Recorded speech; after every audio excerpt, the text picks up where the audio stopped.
Hello and welcome, everyone. We are starting our webinar, which is called Uncover Your BA Excellence, the Power of Hobbies.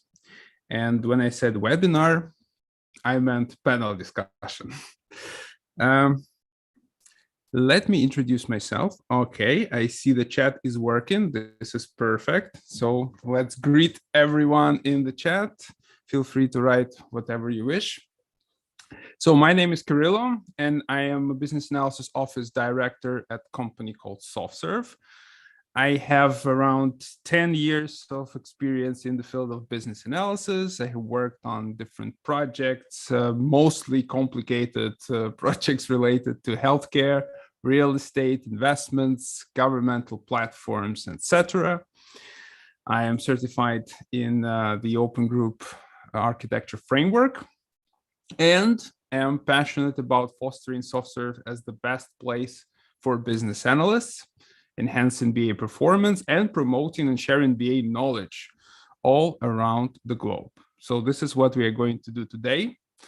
And we are going to have an interesting, hopefully interesting panel discussion. And the story behind this panel discussion is the following. We were chatting with my colleagues in a common chat within the company, saying it would be great to have some sort of a conversation how our hobbies or interests of ours, which are in our personal life or side life from business analysis, how they can help us, how can they affect our performance and as business analysts.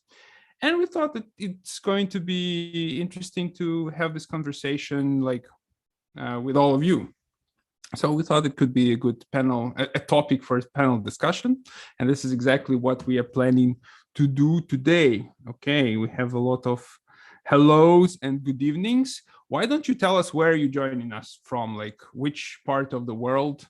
I'm really interested in that because our audience is usually very spread all over the globe, and it's very interesting to know where people are watching us from. So we have Canada here, wow, Poland, Ukraine, Romania, wow, very good.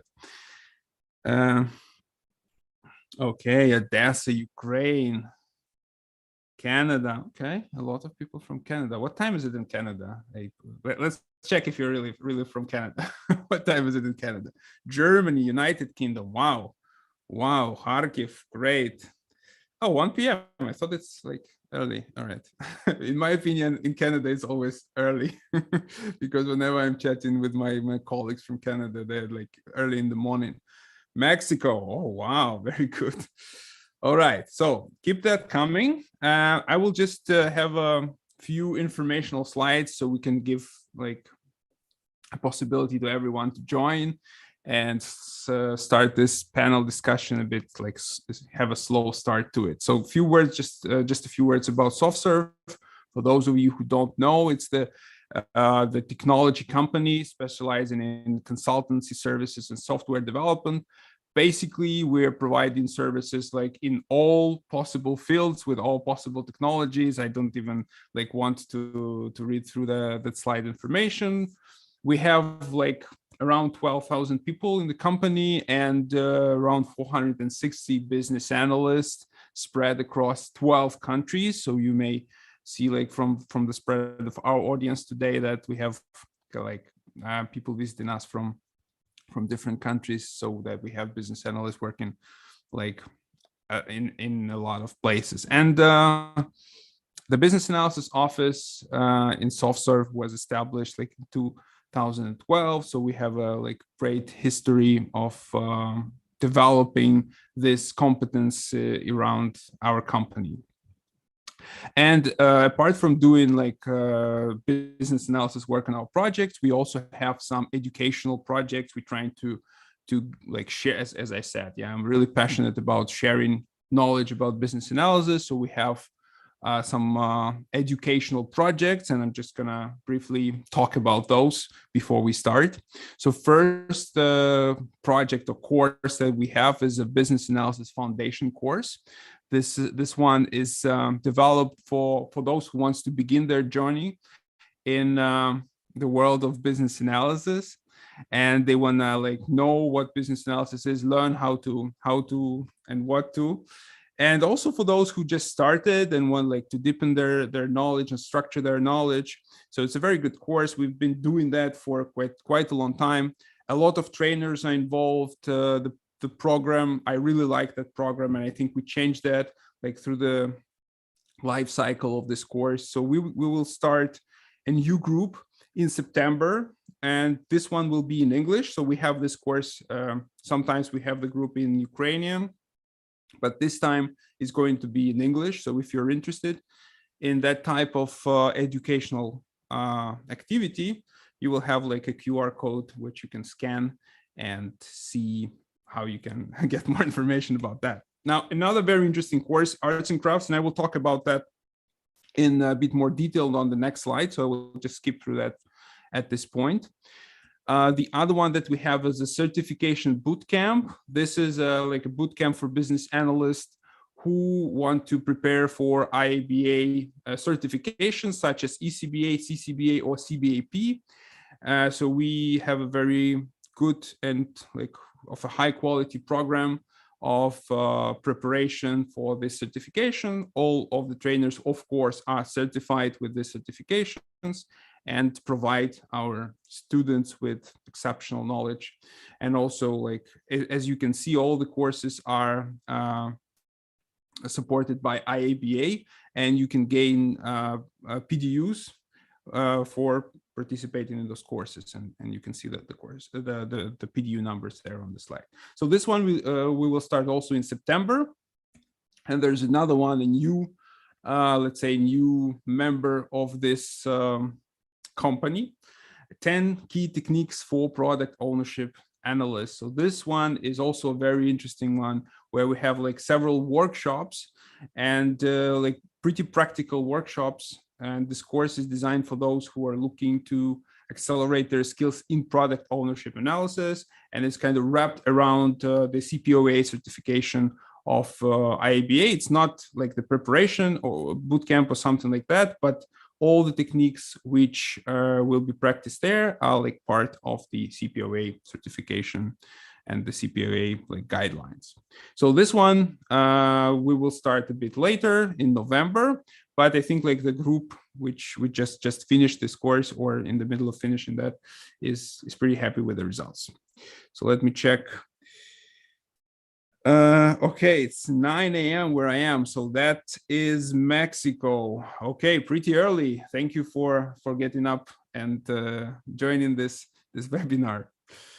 Okay, so keep that messages coming. I'm reading through that. So just a few words about this upcoming course, Arts and Crafts of Business Analysis. So this one we developed specifically for business analysts who have experience, but they want to like deepen their knowledge or get to practice with some like really sophisticated techniques, which in some cases they are not able to practice on their like current projects.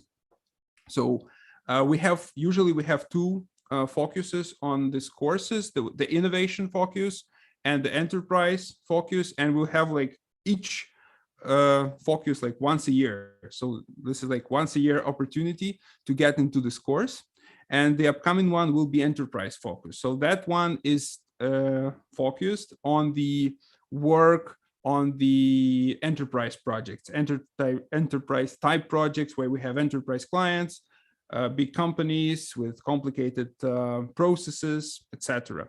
And just have a look at the number of techniques that you're going to practice throughout this course. So we have like enterprise architecture analysis, business model canvas, problem statement modeling, benchmarking and market analysis, risk analysis, etc. You see that all on the screen. I will not be reading through the rest. And we have like, since we developed this course for like more experienced business analysts, so we have some sort of a precondition that you have to have. So if you have like around 1.5 years of IT experience, or at least half a year of business analysis experience, and you have like intermediate strong level of English, because all the courses which were mentioned on the previous slide are in English. I forgot to mention that. and you have a strong knowledge of requirements lifecycle and business analysis techniques. So basically you have like the basic understanding and the experience, the practical experience of the business analysis work, then this course may be really suitable for you. And I really encourage you to scan this QR code. You will get to the page where we have all those educational products listed with the dates, with prices, with the program details and curriculum details. So save it, check it out after the webinar, or maybe like tomorrow.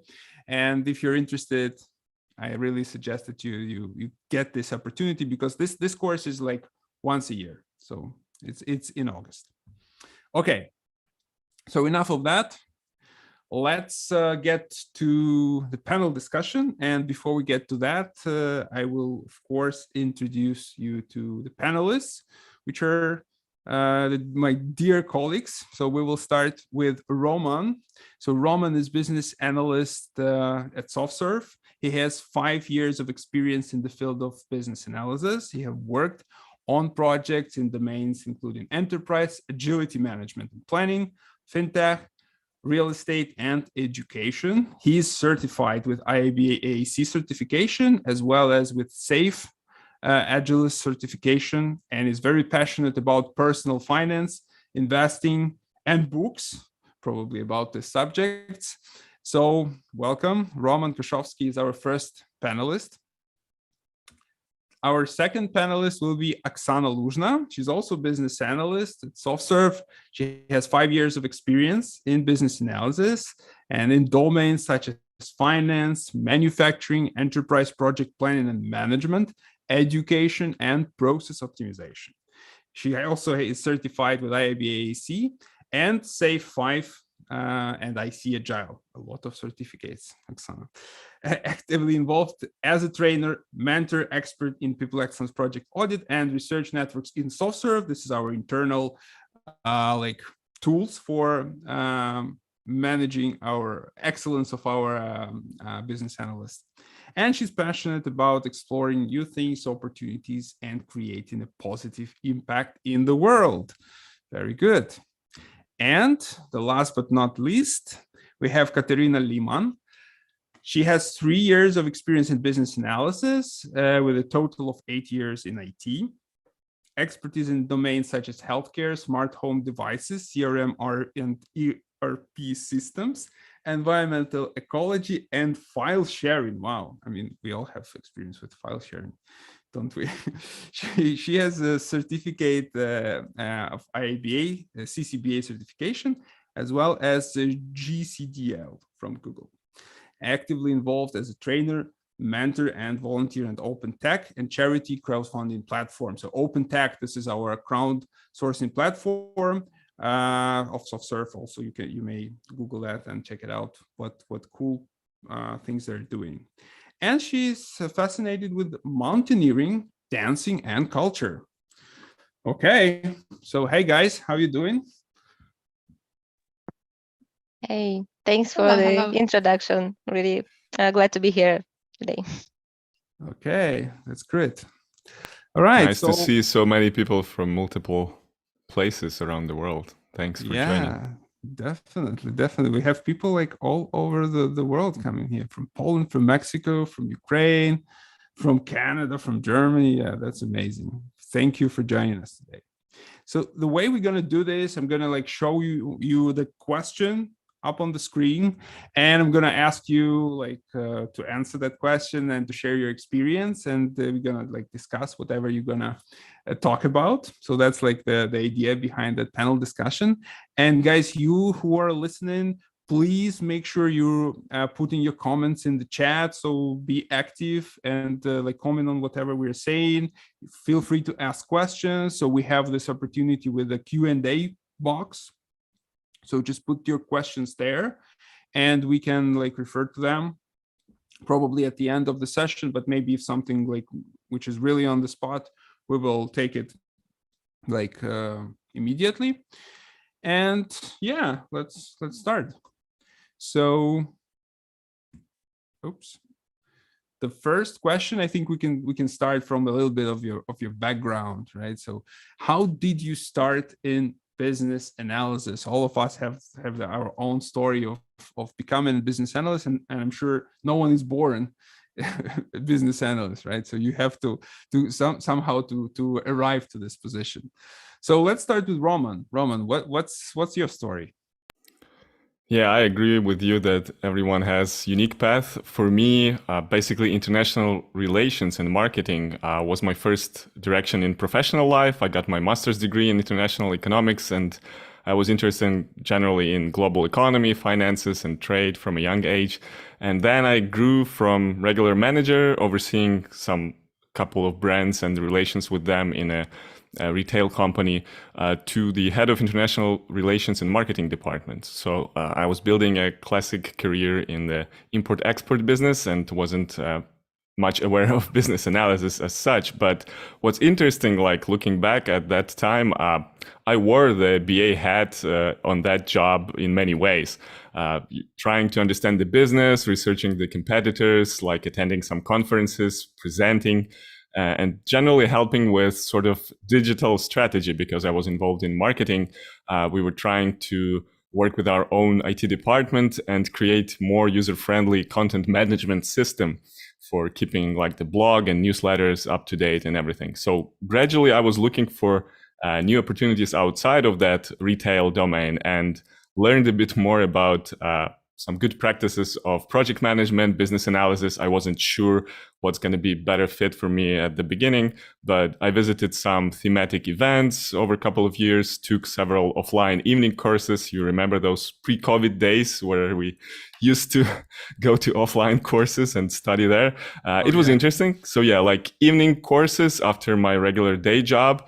And then I started like updating my CV, adding some of relevant experience from my previous job, like saying, hey, I'm doing actually some of the business analysis. I know I'm junior on that position potentially, but I would like to become a business analyst. And I was able to join later one smaller IT company as a BA to help them develop their portfolio. And important consideration for everyone who is on the call, when you grow in one career and become a switcher, it's usually going to be a leap of faith for you, because it's humbling enough that you're going to start as a junior BA or even a trainee when you had already built some solid career in another field. But you have to be ready for, temporary challenges at first and for much more like interesting growth potential in the future. And that was my motivation. I was okay with that. And basically, I enjoyed working with people, building some good products like in-house with my previous company. And I was good with working with teams, had some inclination towards like leadership and setting the directions. And BA role was a good fit for me. Then I joined SoftServe, where I'm continuing to grow and develop, and that was how my journey began. One fun fact, we're also discussing some interesting stories. We know that SoftServe, our company, is a service company that builds strong partnerships and provides innovative solutions. And my first official job as a young adult was also in the service industry, but a bit different. I was a cashier at Taco Bell, Mexican food chain, during my work and travel experience one summer in the US when I was a young student. So some things changed, but learning to provide good service in any role is a good trait overall. So looking at like my own experience, I would say that exposing yourself to some international experience, travel, and maybe some other exploration is a great way to get to know yourself, and maybe through your work at a couple of different positions and jobs, you may like to become a business analyst eventually, or maybe you'll find something else. So I would encourage everyone to try what they're best at and then look if BA is something that could be cool for you. Right. Yeah. Excellent. Thank you for sharing that. I didn't know that you work in Taco Bell. That's a great opportunity to learn more about your colleagues. And I really agree with what you said with this leap of faith thing. Like I think we all experience something like that when you have to switch from like one career or one like experience where you think like everything around here, but you need to switch into a totally different world. Yeah. that's really something that's really close to my experience also. Yeah. So Kate, what about you? You want to share your experience? Sure, we'll try to. So I also had a quite long way towards the business analysis career. Basically, I started by studying some computer science at university. At the same time, I was not really into any exact science or any mathematics, but don't ask me why I entered that university. Anyway, at that times I enjoyed really that path, the community, mostly all the opportunities that were open to us, and I got finally the double master's diploma in Ukrainian and French universities, and that was really cool experience and boost for my future career as a developer, software engineer, and which started here in Ukraine and that continued for some time in France. But at the same time, I was really involved into the communication with the different clients, teammates, different teams. Somehow I was involved also in requirements gathering, documentation. I was always active in those activities. However, at that times, I didn't know that it is called business analysis job, at least some duties of it. It was not so popular to be a business analyst, and really that profession was not really so popular at times. But anyway, I was more into those communicating activities. But after 5 years of my developer career, I caught that burnout, as sometimes we all do. That was some like emotional upheaval for me, and I decided to switch the career completely, and I started being a ballet teacher for adults and kids. So completely different story from the IT sphere. But unfortunately, the financial situation was not really pleasant as a ballet teacher. So that was not for a long time. And I was thinking like what I can do, something related to IT based on the experience, because I don't want to lose it and I want to continue bringing some value in this sphere, but what I can do else. And I remember that, okay, I'm good somehow in communication. I know how to elicit some kind of requirements. So let's dive deeper in this. And also I passed a course also offline before the COVID, and jumped into this train of business analysis. And since then, I really enjoyed this profession that I finally found myself in a professional way. And all my previous experience and my technical background, it really helps me to find the common language with all the development teams and technical stakeholders. However, some soft skills based on my other activities are also helpful these times, and I want really to help others to find themselves and not to be afraid of changing careers, of changing opportunities, finding those opportunities and understanding how to use all your experience in the career, in the current position. Doesn't matter is it a business analysis or not. Wow, from developer to ballet teacher and to business analyst. I like, we will talk about this later, but I'm really looking forward to learning how the ballet teacher experience can help with business analysis. I'm like, this would be really interesting to know. Just one thing to you guys who are listening to us, share your experience. Like for those of you who are business analysts, like what's your background? It would be really interesting to know, like hit it in the chat, like maybe 1 or 2 sentences. What's your background? Who were you before you became business analyst, if you are business analyst right now? And yeah, let's switch to Oksana. Yeah, hi everyone again. Yeah, that was very interesting and fascinating to hear the stories of my colleagues. I hope mine will be also interesting. Well, definitely it's not a very trivial one.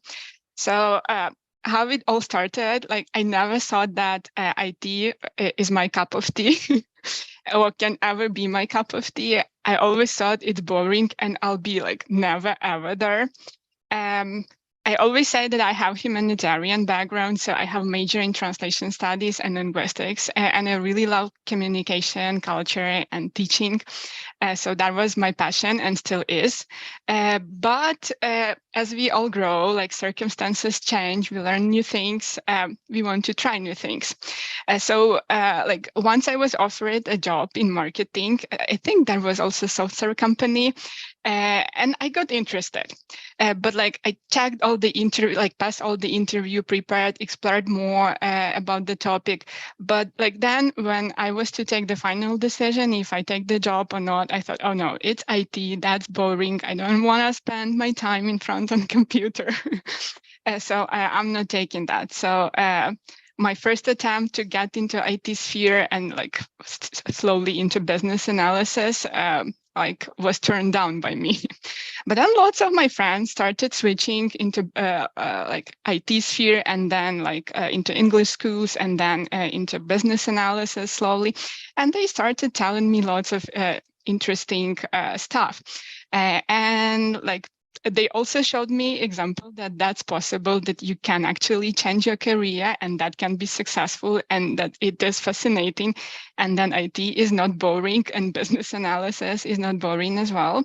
And they recommended me lots of reading materials, lots of things to watch.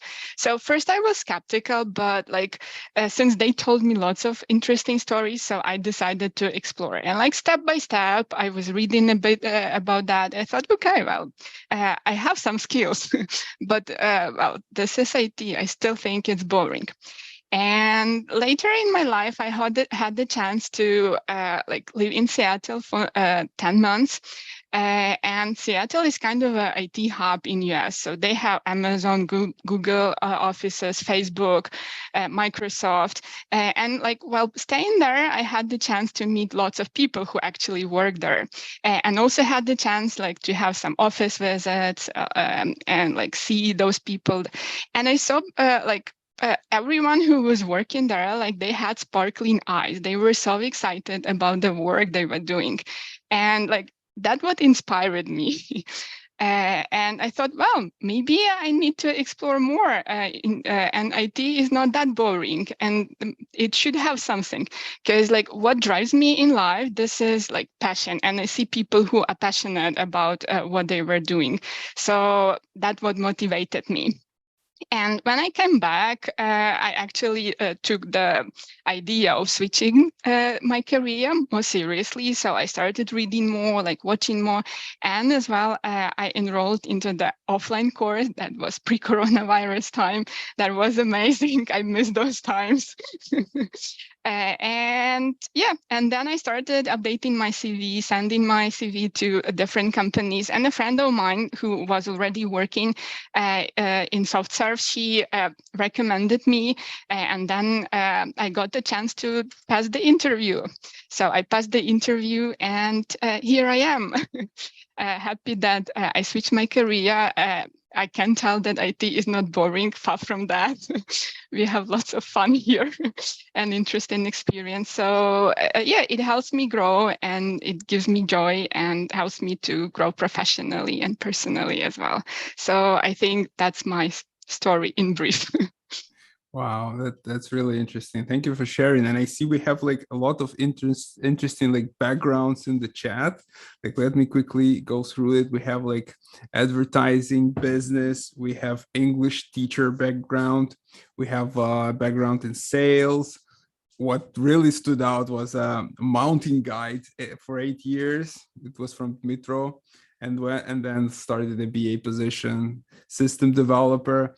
And yeah, that's really interesting background. Logistics coordinator, and all these things, they sound really interesting. Like when you said like IT is definitely not boring, I would say it depends on the project, but really like yeah, I would agree with that. But all these other backgrounds are really interesting and exciting. And just a quick story maybe from me, like while you were talking, like what Kate said, that she was not into mathematics. I had a very similar thing.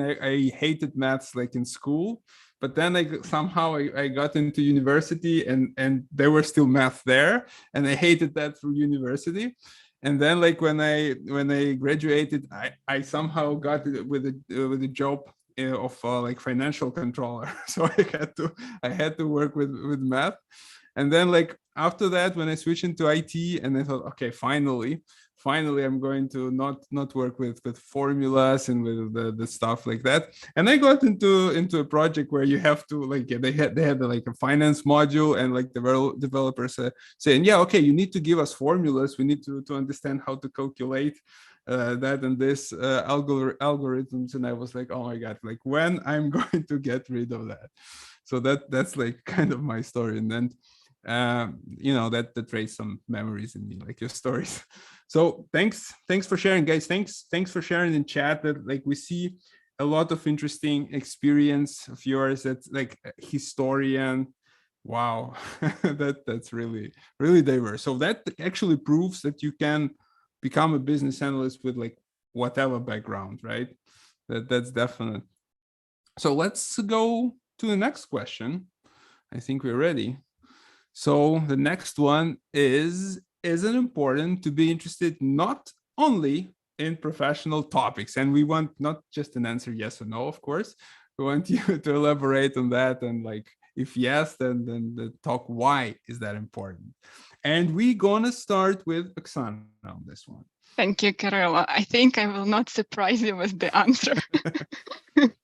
I'm sure that it's extremely important to have some interest in your life, some hobbies, something that adds colors to your life. Because, well, on the one hand, we spend most of our time at work, like 9 hours, 8 hours, sometimes even more when we have some emergencies in the project. But hobby or some interest outside the work actually help you to keep the life going. Hobbies also give me like the source of energy and help me to develop new skills, and sometimes help me to direct into some certain road and learn other skills which are helpful for me right now in my profession. They also help me to distract from the work, and like while you're being distracted, sometimes you get some amazing ideas.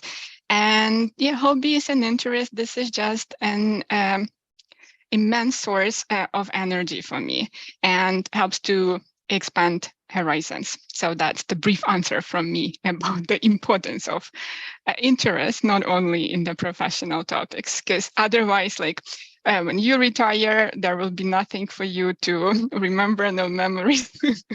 And I think it's important to have life outside the work. So don't neglect the hobbies and your interests outside the work. I really encourage you to explore the world. It's really cool.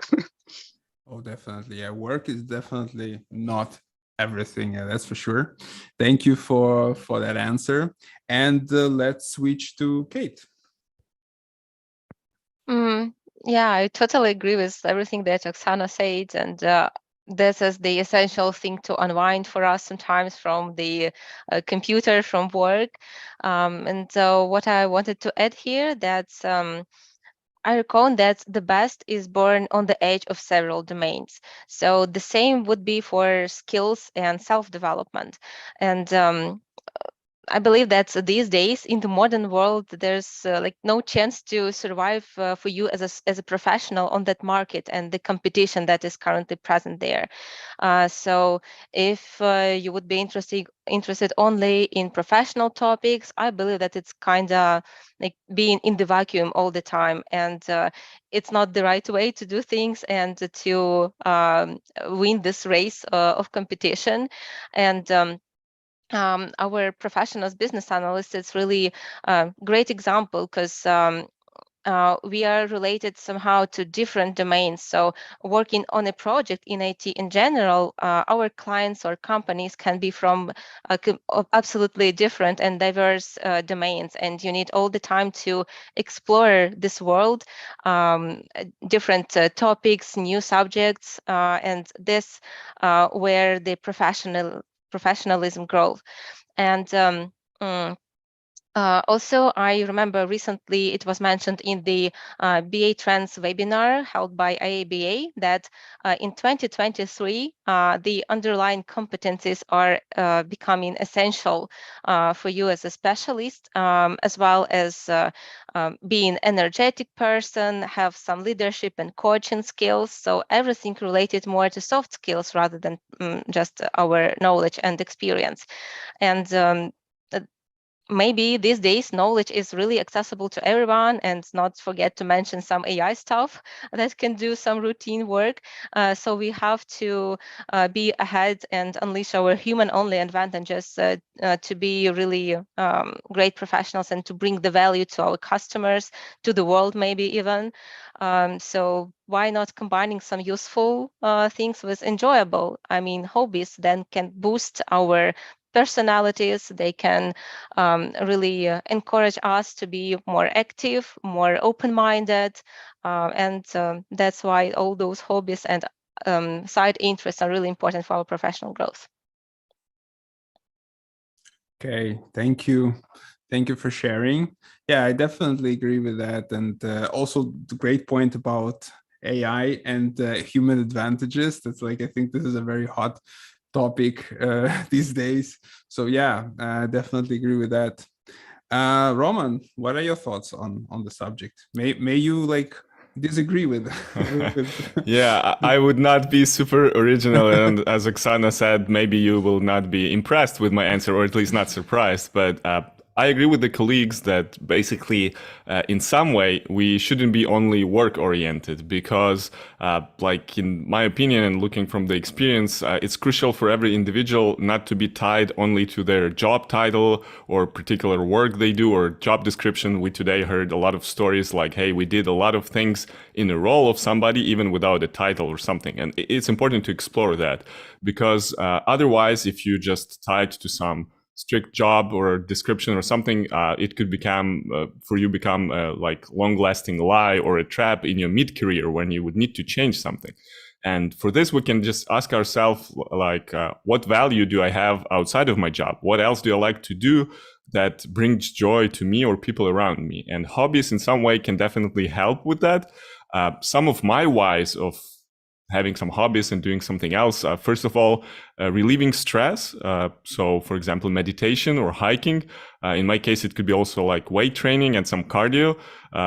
Couple of days per week is a great way to refresh or start your day. This is good. And it's also a form of self-care and fulfills the longevity goals. So you're killing a couple birds with one stone. Also, some hobbies can help us, that's what Kate mentioned previously, like keep a serendipity mindset to like spark some ideas on intersections of those hobbies and your interests. In some way, it's called like talent stacking, when maybe you are not the best business analyst out there, but with additional 2-3 skills added to that or your interests, which you enjoy, like really truly enjoy, you could become a go-to person in certain domain or certain area of expertise, which is great. And this description brings me to the next point that like hobbies can help us to be more well-rounded, and employers must know that a person is more than a resume or a CV. And how do you broadcast that? Because in a job, I just do my job. No, you could be engaging in activities like this meetup today, our panel discussion, also volunteering, proposing some interesting approaches to your employer or your project or something else. It's harder to get to know you if you stay in your shell or in, strict borders, strict boxes. Another benefit of some hobbies, it's like additional socialization. We all mentioned pre-pandemic times, hey, it was great, but right now things are getting back to normal in many places around the world. Ukraine is a bit different due to current tough conditions, but still, we can expand our network, and sometimes weak ties like salsa party or startup meetup for some businesses could lead to new career opportunities or interesting business ideas. So you shouldn't be only BA oriented. You should explore something around this. And for this, I have one more interesting story to share. I heard it on one of the podcasts that there was a cool CEO who was hiring people for some top positions, and he knew that they were already pre-screened, all the Ivy League graduates with top in their class and everything. So they were just great. And he said to those candidates when they arrived to his desk, like, hey, you are here. It's cool. You pre-checked all the boxes. But my last question to you before hiring is, what do you do on the weekends when no one is watching or pushing you to do something? And he was looking for that additional spark, like, what is else? What do you do outside of your super smart job? What drives you? And I think that looking at those activities that drive you, like it could be the way to discover, as one writer said, what you were put on earth for. To discover that, you can go back into your past and list all the times when you felt most fulfilled, and then see if you can draw the line through them. So finding that line, finding what connects, what dots are cool for you, definitely can help you with professional growth, with hobbies, and putting it all together would be beneficial for you, would bring value to your employer, and potentially make you happier in your career. Yeah, thank you. What a great story. Thank you, Roman. And I saw in the chat that we have a lot of mountain lovers. I mean, there are a lot of people like chatting about mountains and goats for whatever reason in in the chat. And a great suggestion from Oksana to go on a BA hike one day. I mean, why not? I mean, I come from the place where there are like no mountains around, so for me, that would be extra challenge to get to that road, but yeah, I would be down for that. And just a quick note for you who are like writing in the chat, make sure if you want to share your thoughts with everyone, make sure that you select that the message goes to everyone, because I see like in some cases it's only for hosts and panelists, and that means that not everyone will see what you're writing. So just for you to be careful on that. So let's move on to the next one, and this one would be a tricky one, I would say. Like, we're gonna talk about like go deeper into the BA knowledge and all the areas and competencies, and like thinking about that, what areas and competencies could be supplemented by hobbies? That would be the question. But before we start, I would want to bring this model. Oh, I'm sorry, I always have this association with this model. I meant this model, the business analysis competency model. So if we look at this model and we'll try to like maybe map whatever areas, knowledge areas and underlying competencies we have here to like the things that can be supplemented by your hobbies. So that would be an interesting way to twist the conversation, I believe. So let's start with Kate on this one. Okay, so beautiful model. I would be playing the role of DJ, yeah, using this thing.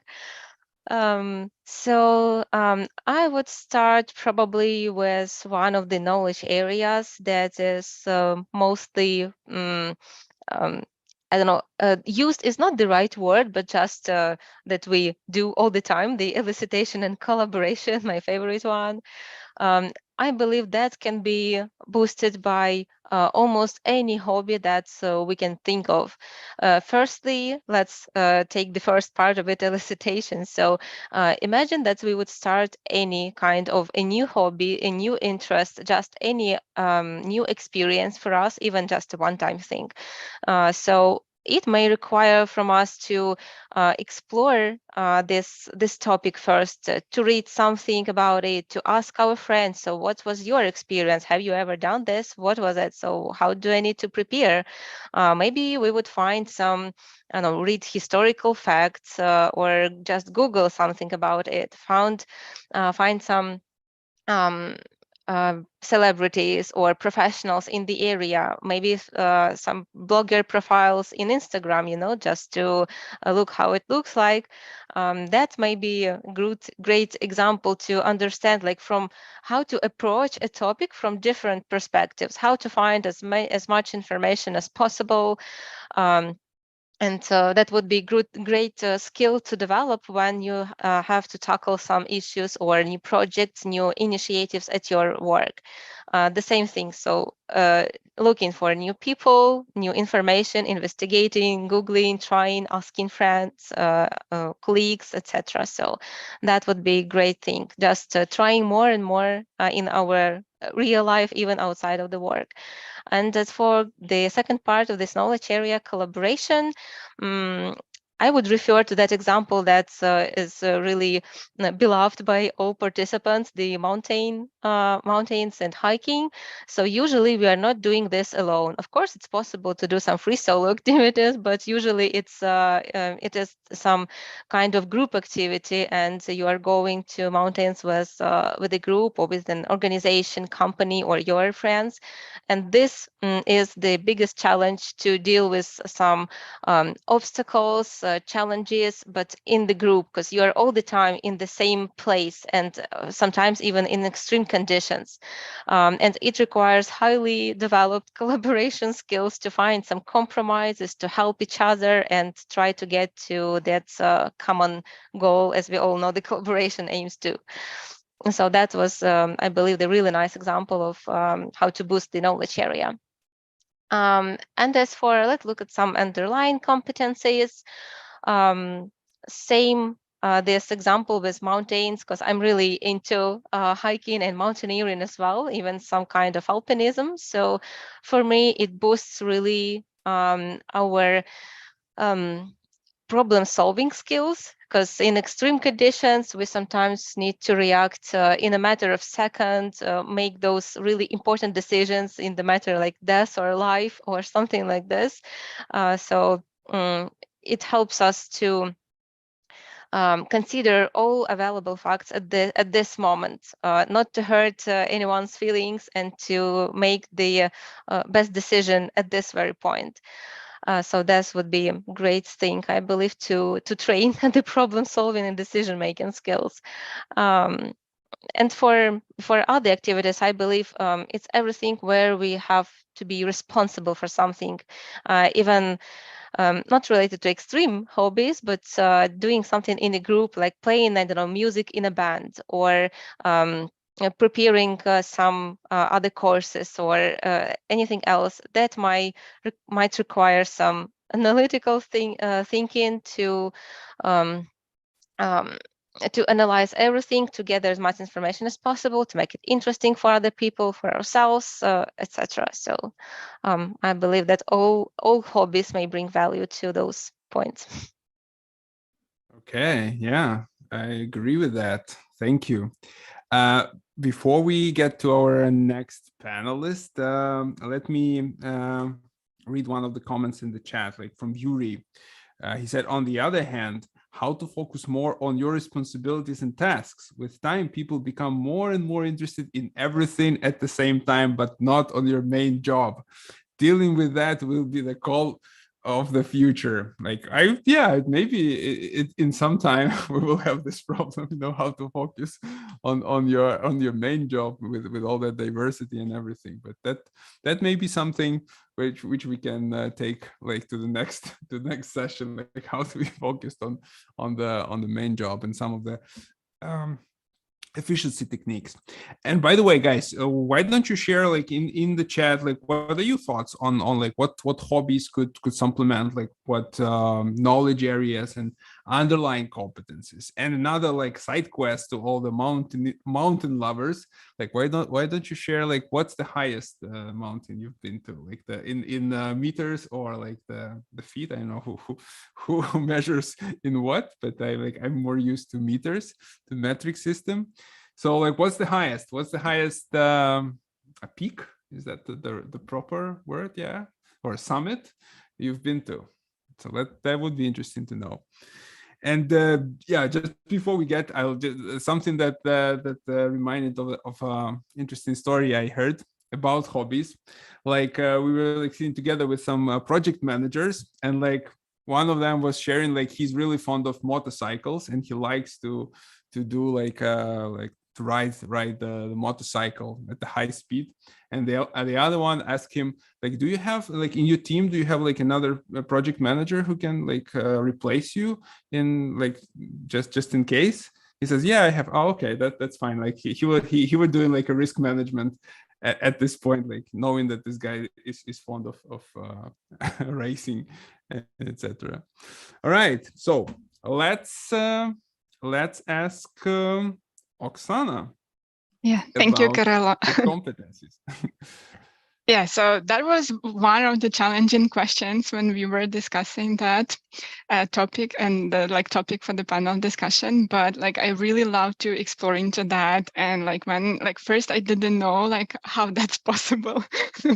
But yeah, the word impossible tells you that I am possible, in fact. So when I started exploring, that got more and more interesting. And I thought there is hobby for every for every knowledge area and for every underlying competence.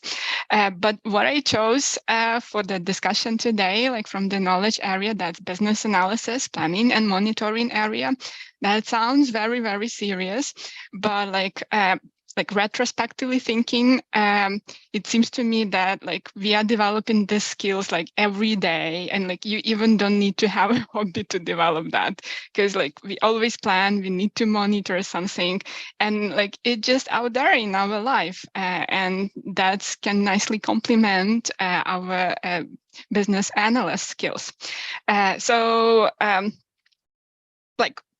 First of all, what is business analysis, planning and monitoring, right? So a bit of theory, of course.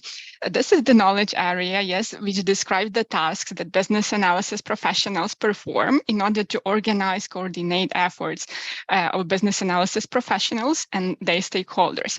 And if too abstract, I believe, so among the key skills here, we have organization, coordination, goal setting, also progress tracking and monitoring, and adjustments, because it's a rare case that everything goes as planned and you need to have adjustments, you need to be flexible on that. And the hobby, which came to my mind, and I think it can perfectly help with the soft skills within the business analysis, planning and monitoring, is traveling. Well, it's quite trivial, but if to do it properly, not outsource it to a travel agent, that can take quite a lot of things. And even when you outsource that to a travel agent, you first of all need to decide where you want to go. You need to do some research, what are your criteria? You need to decide to plan on the dates, and then to monitor the package tours if you are into package tour, and yeah, then make some decision based on the information which you get. But more applicable to that, to the business analysis, planning and monitoring skills, I would say, is traveling with your friends. Yeah, because when you have the more people you have, the complexity increases. So that's being on a project with lots of teams and lots of VAs and lots of stakeholders, because you need to manage everyone's interest, everyone's expectations, and you need to know to keep people happy, and you need to know and understand also who is the driver. What is the load, what is the plan? You sometimes need to share responsibilities, right? So when you get together with the friends, you decide on some road trip, for example. It doesn't mean that you are the only person who will do all the planning. And that's when coordination comes in hand, because you need to first of all understand the activities which would be involved in traveling, the countries. And then if you are traveling in want to travel to multiple places, either within one country or within several countries. So then you need to share the work in order to organize the trip and prepare a couple of options, couple of solutions, and then present them, discuss, and make a plan, and then see if this plan goes out or not. One of challenges which I often face with traveling and with arranging travels is commuting, traveling, getting to the place where you want. Because of course we are all interested in good deals, and it takes quite a while to check all the possible options, buses, trains, I don't know, airplanes, ships, whatever like your destination is, and then like to compile the pass. And then of course, like you look for the deal, so you need to monitor it from time to time. And then like accommodation, is another big challenge when you travel. Everyone has their own criteria. Like for some people, like shower is super important. Others people are interested in amazing view from the window or any other stuff. And you also need to take into account, including prices. And then one more thing, the aspect is the season. So sometimes like you need to make trade-offs about like the plan. So either you go in like, I don't know, low season, and then like you can explore more, or like you just increase your budget and you go in hot season, and everything is fine. And with planning and monitoring skills, and traveling. So again, budget is also a super important aspect, which you have to organize, plan, and monitor, because like with traveling, you can very easily go out of the budget. And then you need to be creative and arrange with your friends what's more important for them and how you as a group will continue your journey. And especially like with traveling and planning, sometimes the things may go wrong. I have a very funny story. So once I was on a road trip with two friends, and like we didn't really so we planned the road and we booked some of the apartments via booking. But once we come, I think that was Albania, and like we arrived to Albania. I think someone mentioned about Albania in the chat. And like when we wanted to check in, like the guy says, "Oh, we don't have a reservation for you." And like said, "How no? Like here is the confirmation from the booking. I do have reservation." And like the owner would say, this was like private apartment, like with couple of rooms for rent. The owner would say, "Oh, like I just don't check booking." So that's why I didn't know about your booking, and like we are all sold out. So like I was terrified.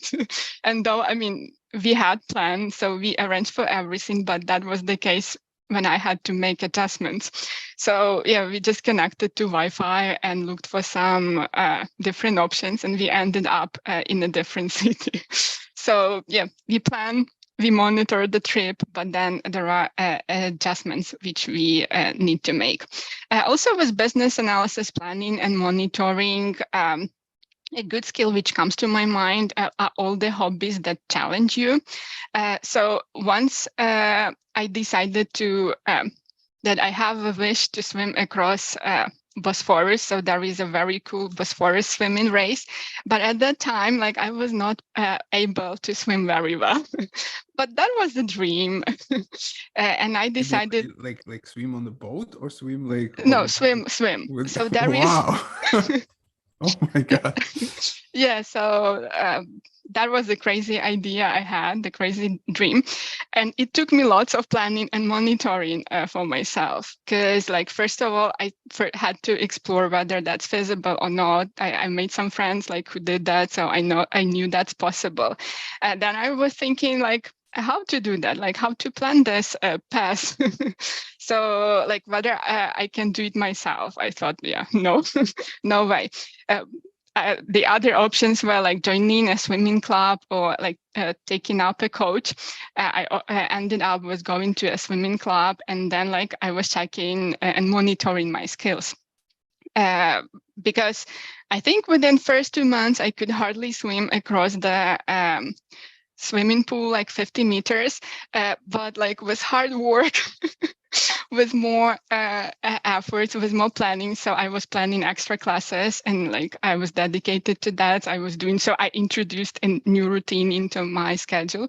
So I was able to accomplish that. So I was tracking progress. So every month I'm getting better and better. Yeah, and I did that. So, but it took me really lots of planning, lots of efforts over myself, lots of challenges, but I learned a lot with that. And few more things about planning and monitoring in business analysis. As I mentioned, I think it's just out there, like in our lives, we all do that. Like, if you go to the gym, like you need to plan your workout, you need to plan the like exercises which will you do today, the muscles which you will train today, which will be like next time, and so on. And then if you are cooking, that's also planning and monitoring. So first of all, you need you need to you need to find the products, you need to like go to the grocery store, and before that you need to do research for some cool recipe if that's something you want to cook. So when you have everything, like you know the order, how you like you want to do, if you want to involve like your friends or family members, you need to delegate to your BA team the work and control that. And then like you need to monitor the cooking process themselves. Yeah, and that's how a party can be thrown for your friend, and that's also planning and monitoring. Yeah, like when you want to make a surprise for your friends, so you plan like, and then you see if everyone is doing their part, and so on. So yeah, planning and monitoring is not only business skill in business analysis, but that's everyday skill which we practice on a daily basis. And with underlying competences, as Kate said, soft skills are super important, and sometimes they actually mean more than hard skills, because they help to accomplish other things and find a workaround, and be creative sometimes and find a workaround from the difficult things. So they are important. It's very crucial to develop them. And among the underlying competences, so what I want to share with you, how to develop business knowledge. So yeah, we are business analysts, and business is like part and parcel of our work. So it's required for us to perform effectively within like our business industry, within organization, like do work for our solutions, like be aware of the methodology. And it helps us to generally better understand like the knowledge in business domain, like the overarching concepts, like how the whole structure is being governed, what are the benefits, what are the values. And it also helps us to identify situations like what the change is needed, what is the need, and like what can be improved, like where are the gaps, where are actually opportunities, and then develop. So business knowledge area, like it consists of a couple of elements like business acumen, industry language, organizational knowledge, solution and methodology. And they are all important. And the things which help me to develop business knowledge. So this is partly my profession, which was also like my major from the university, which was my freelance job at certain period of time, like freelance hobby in a way, and passion as well. So that is translation and interpreting. So when you do translation and interpreting, so it's like never within one sphere. So like you need to have ability like to quickly get the understanding of these or other area, like to get hang of the key terminology, of the key concepts, and understand the bigger picture. You can try it like many times. So for example, when you can volunteer for some translation projects, like translate a book. So if you're interested in some domain, like you just go apply, like send an email to a publishing house and say, oh, hey, I want to translate this book. And then you do it. And you also develop in parallel your language skills and your communication as well, which is cool. And among some other hobbies which my friends have to develop business knowledge, so these are games. both like computer games and board games. So like when I heard that from my friend, like I said, well, really, how's that? But that's really awesome, because like computer games, they can offer you some simulation, so you can, I don't know, drill oil and gas and get some understanding of this domain. You can build cities and get some knowledge in a smart city area, or like any other thematic game that you have. Or board games also help improve memory, think from the other part, from the other perspective, and grow. I think I'm talking too much, and I see Kirilo wants to stop me, so I'll probably stop at this. No, But I didn't want to stop you. I just had so many jokes while you were talking, and then I was like I didn't want to interrupt you, and like I just wanted.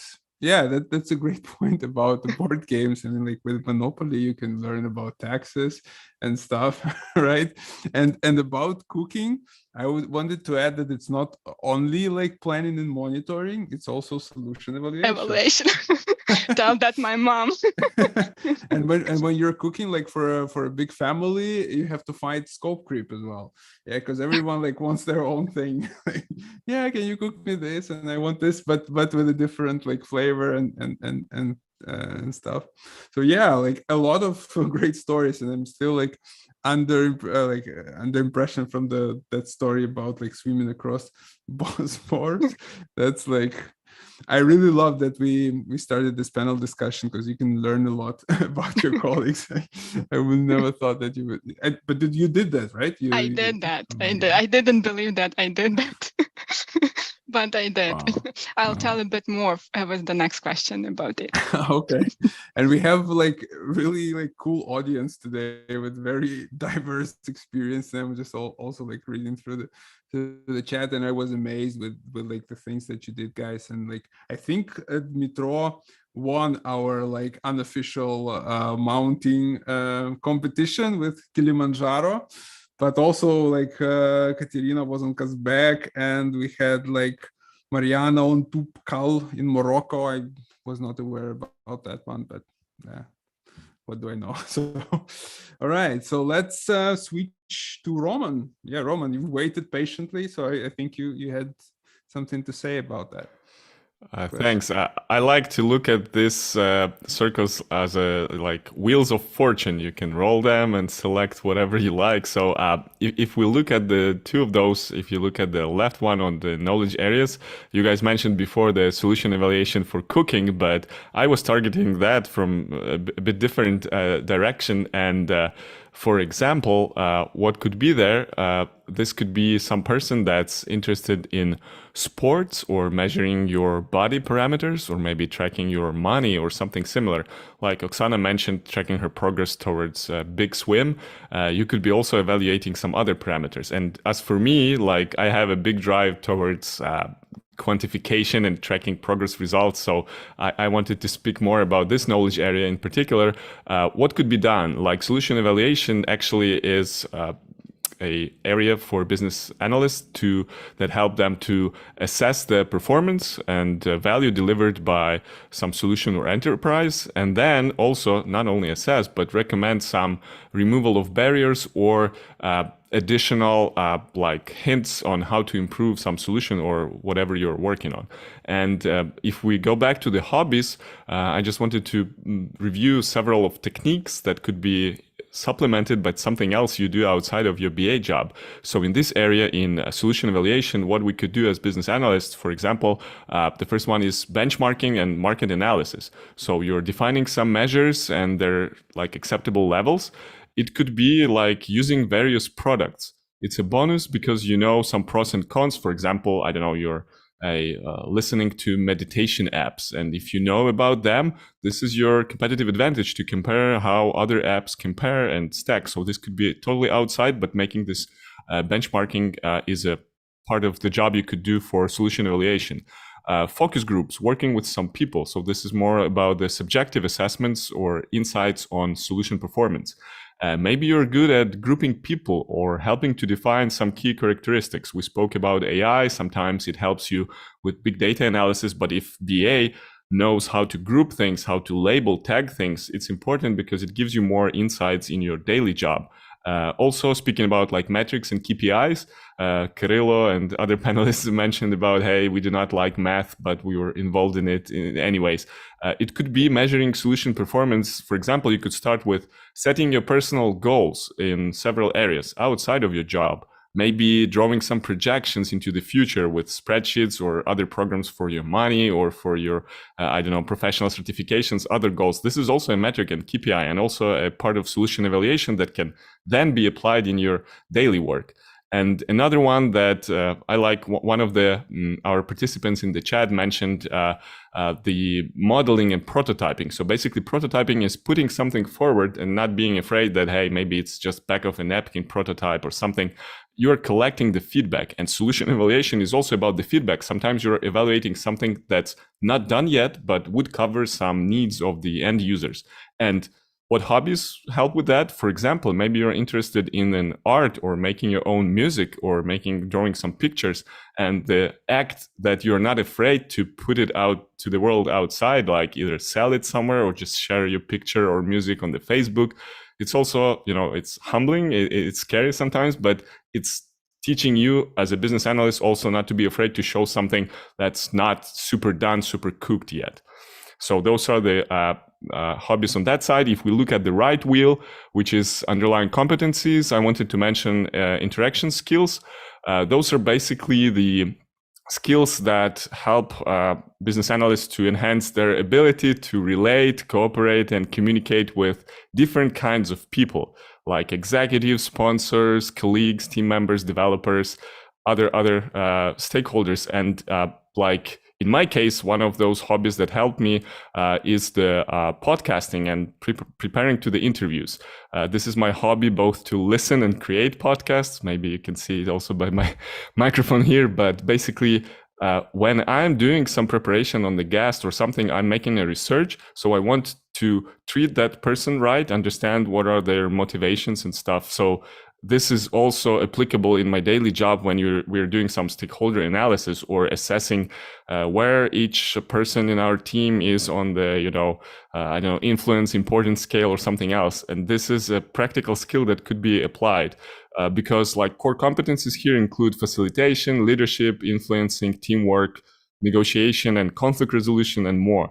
And what could be done here in terms of hobbies and applying them, for example, if you participate in some debate championship, that could help you to understand various points and look into different directions of how people interpret some things. For example, being a team player, if you play volleyball or soccer or something else, this can help you to cooperate and improve interaction skills. Like you're not just being on your own, a cool mountain climber, but maybe you can also work with a team to reach some goals as a teammate.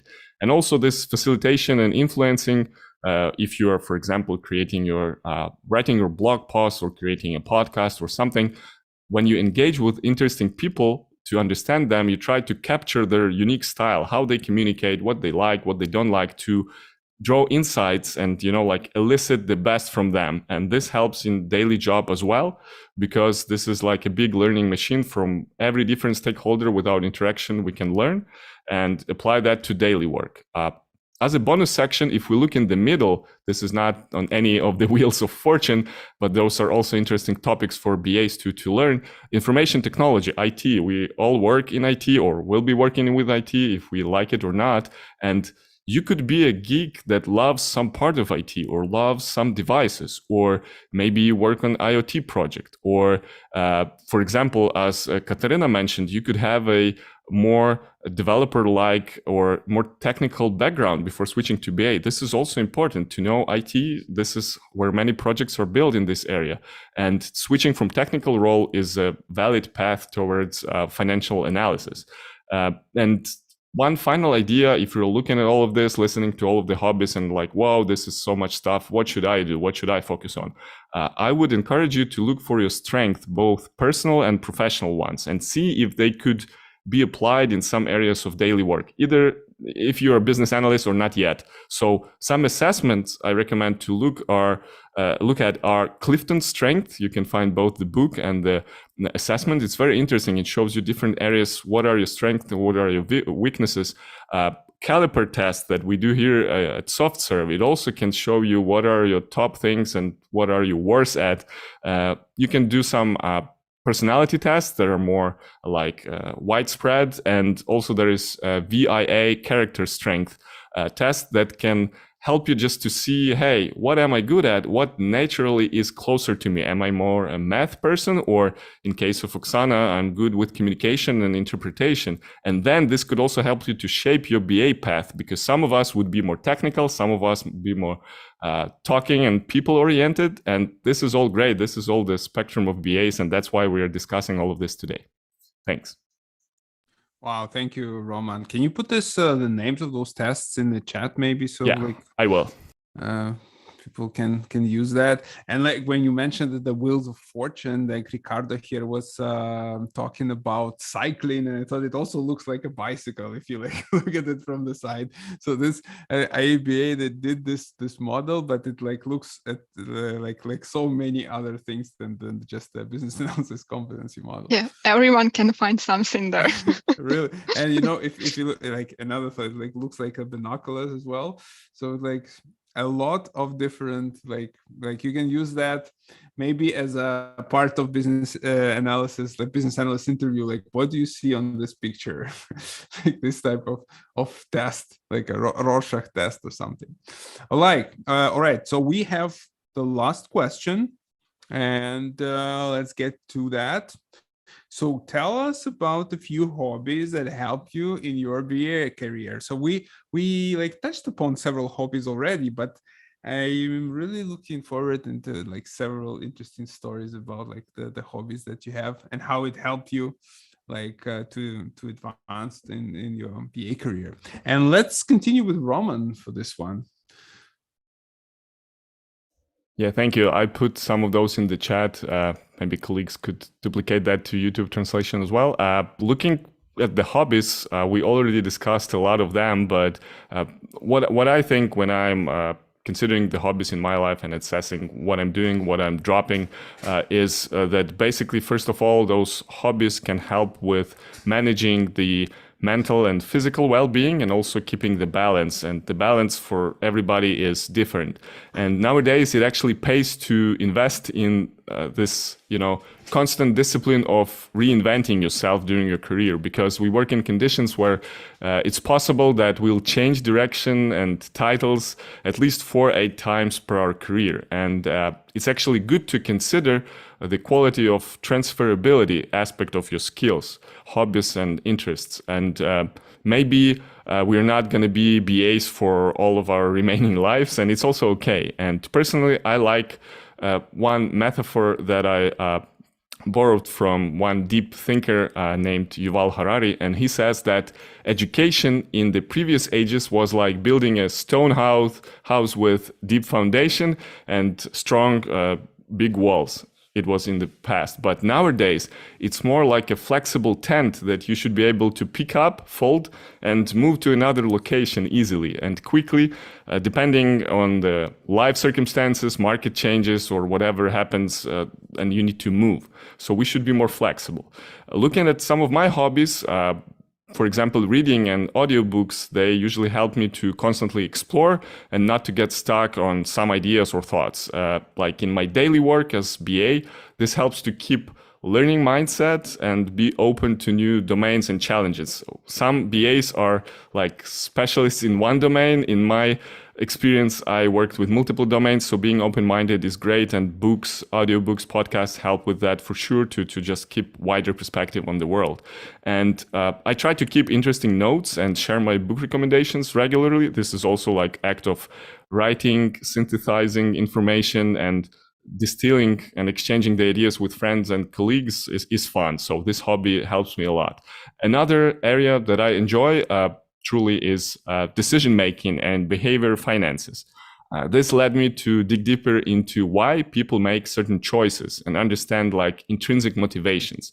And this is great. This interest is great during the stakeholder management activities. Also, it's interesting exploration area for the customer research that you could be making on your project or with whatever work you do. Interviews are also interesting because this is all about behavior and how people make decisions. Other activities where you learn how others think are crucial, I believe, in BA's job.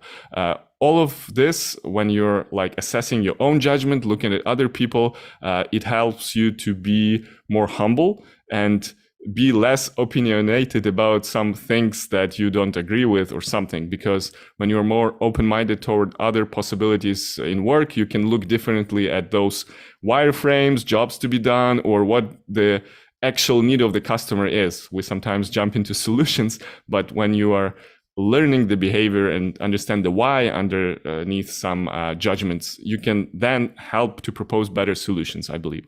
Another hobby that I mentioned before is like podcasting and YouTubing. This originated from my interest in public speaking in general and just trying to put ideas into action. And this is like a big constant learning machine because with podcasting, you like develop muscles of marketing, promotion, competitor analysis, collaboration and communication skills, of course, and just try to look at your ideas from a product perspective. Like, who is the target audience? Why would they listen to this specific guests? Like, what topics are crucial for me and my peers?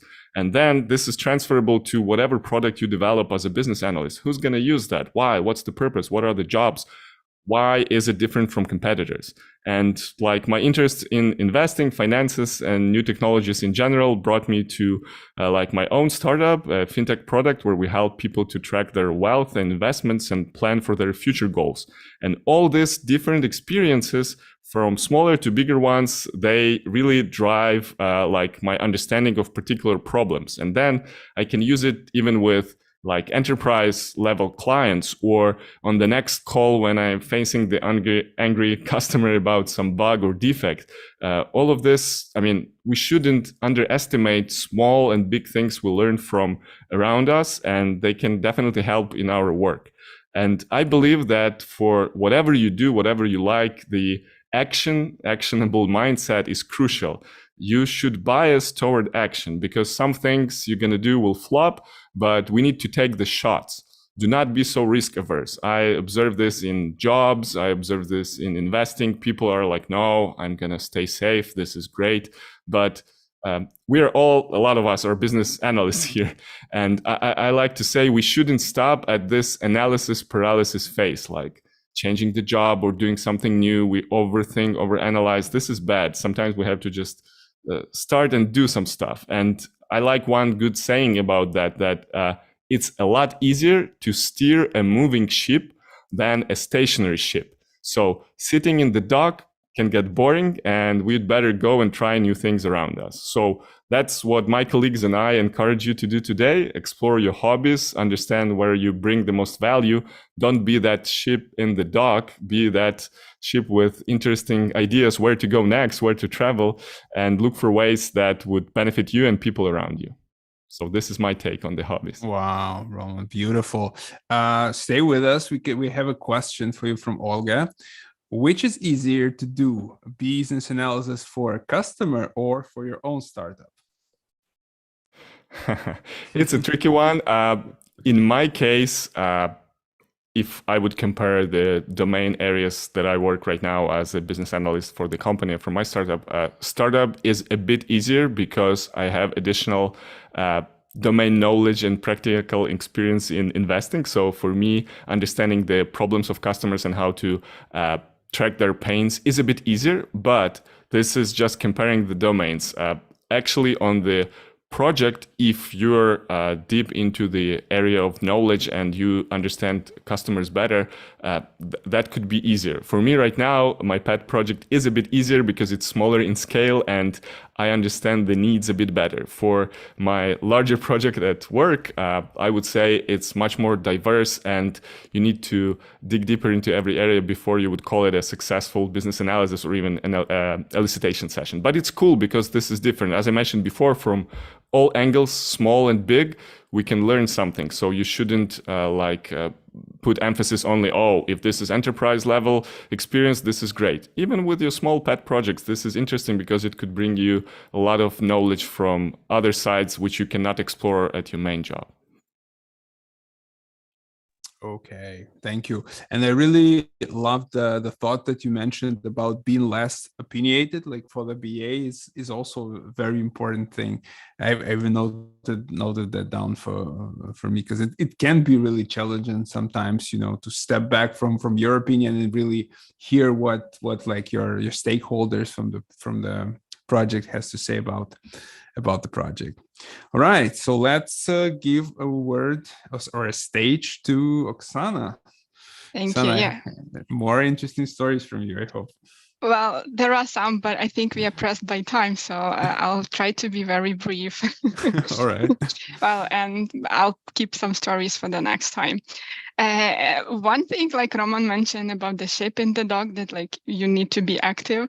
I remembered one more phrase which I like, that like if the shark stops moving, then the shark dies. So don't stop. The sky is the limit. Keep exploring this world and your hobbies as well. And few more things about the hobbies, like which I have had and which have helped me in my career of a business analyst. That's teaching. So teaching is a really cool thing because it gives you lots of skills to train. So first of all, like you learn how to present, like how to explain the things, and then like you are better at the refinements with your teams, because you can explain, like you can keep the your target audience focused, and you can see also and learn whether your whether your target audience actually understands what you are saying or not. You can ask the right questions because like with teaching, you tend to develop good empathy and you feel the people and you learn how to find an individual approach to everyone. And well, not everyone, but like most of people. And then like how to establish good rapport with people and how to manage different stakeholders.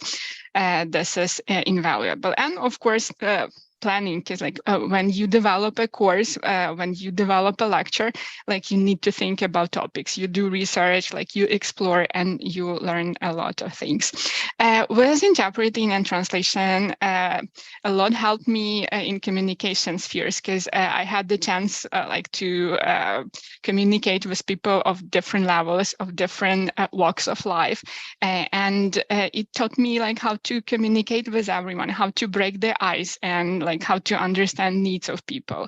Also like understand different cultures. And then like the more you understand, like the more people with people from different cultures you speak, like you actually expand your horizons, and like you have some eye-opening experience sometimes, and you adjust yourself. And yeah, traveling and my Bosphorus adventure. So what it has taught me. It has taught me a lot about agility. And it has also taught me how to live in uncertainty and to accept this uncertainty and find a way like how to make this uncertainty certain. For example, yeah, with Bosphorus, so like of course, I was aware that I may not swim across that, but I really wanted. And one of preparations I took was like to have some milestones. So basically, the whole 6.5 kilometers which I was swimming, I was just talking myself, like swim a bit more till the next milestone, and then oh, you did that, maybe one more milestone, and then how I made it. So the parallel I can draw here, it's like I don't know, a program increment, like quarter planning and implementation of your development team. So you just keep encouraging them and say, well, one more sprint to go.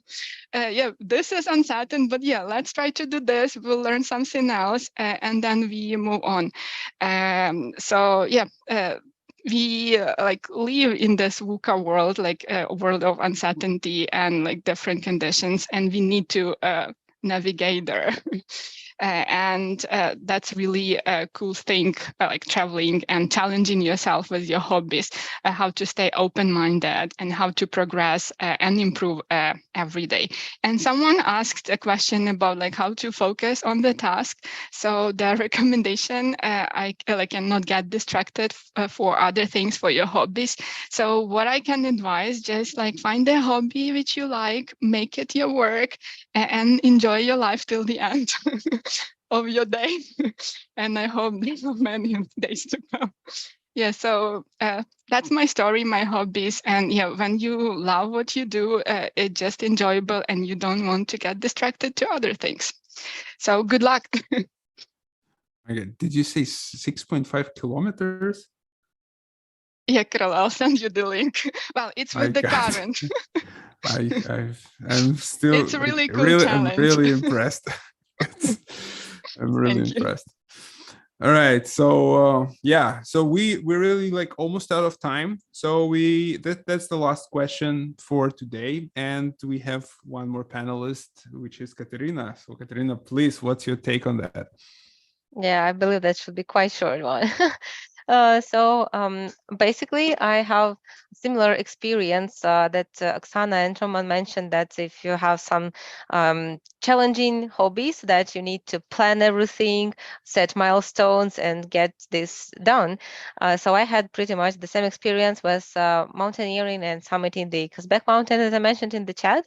That was the first experience for me, and quite extreme one. I'm not really in a good like physical shape to do this, but I really prepared a lot.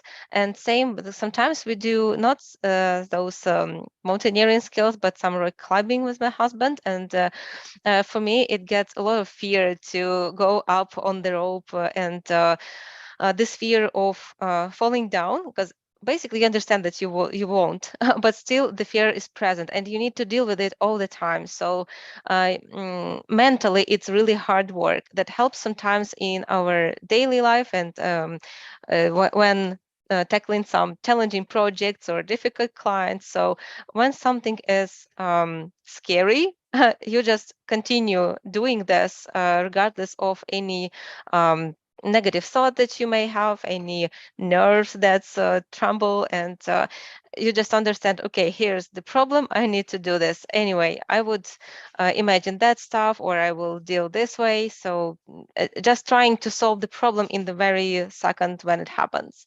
And the second part of the answer would be some kind of relation to dancing, because I was mentioning this at the beginning and then forget about it for the whole discussion. But still, it's a really big part of my life. I started doing this since I was 3 years old and still continuing doing this. So what it helps me to do, being on the stage and expressing yourself, it really helps in my business analysis career to not to be afraid of speaking, of presenting something, of sometimes we have this conflict that, or fear that we are not specialists, so we don't have enough knowledge, but still you need to present or pretend that you're a good one, or improvise sometimes. And all this dancing experience helped me to adjust to this improvisation and unexpected situations. When you are on the stage, the light is on you and you have to do something. There is no way back. So this really helps to start a project that I have never done before, even if I don't have the experience. Maybe sometimes I don't have the knowledge, but here's the stage and you take this opportunity, you do, and whatever issues come up, then you deal with it in the very moment. So keeping it short, every hobby can be valuable for you. Just try to find how it boosts you and how it can be applied. But everything can be useful for us. Thanks. Yeah, definitely. Thanks a lot. Thanks a lot for sharing your stories, guys. So I will just leave this slide here for those of you who may want to like scan this QR code and get some more information about our business analysis courses. And just to wrap this up, I would say, as a person who did a lot of like interviews like with business analysts, looking for a business analyst position, when you meet with a candidate who has like actually no experience in business analysis, this is what you talk about the background, yeah, about like what other experience do you have, and you're trying to find like how this person can become a good business analyst by some of the stories that he tells, or some of the experience that he had. So that's the stuff which is really important, and I would say we can learn a lot from our like background and from the hobbies and the interests that we have. So thanks a lot. First of all, thank you, our dear panelists. Thank you, Katerina. Thank you, Oksana and Roman. That was very interesting. I learned a lot about you, and I'm really happy that we did this thing, because I like this. That's another chance for me to learn more about my colleagues, and a lot of amazing stuff. And thanks a lot for the audience. That was also amazing. The chat was really active today, and we had a lot of great stories and really wonderful and diverse people in the audience. So thanks a lot. And we will be doing more of such webinars. So look forward for more announcements. And yeah, that's it for today. Thank you for sticking around, and have a great evening or day, like whoever is joining from where. And yeah,